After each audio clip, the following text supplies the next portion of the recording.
पुणे जिल्ह्यातील बारामती तालुक्यात एक खळबळजनक बातमी समोर आली आहे।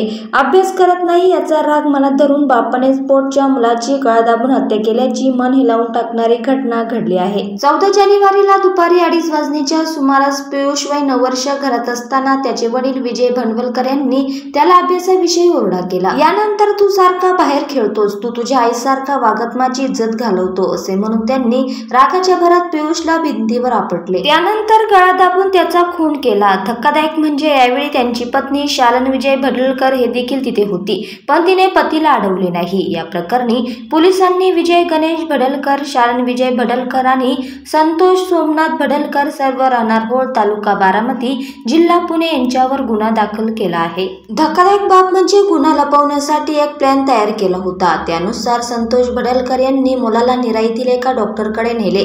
तिथे मुलाला चक्कर आल्याचे डॉक्टरांना सांगितले। त्यानंतर डॉक्टरांनी पियुष मयत झाल्याचे सांगून त्याला प्राथमिक केंद्रात नेण्यास सांगितले। मात्र त्या तिघांनी आपण केलेला गुन्हा बाहेर येईल या भीतीने हे विषय कोणाला कळू नये म्हणून अंत्यविधी तयार करण्यात आली होती। विजय भडलकर यांच्या सांगण्यानुसार पियुष हा चक्कर येऊन पडल्याचे मयत मुलाची आई शालन भडलकर हिने सांगितले।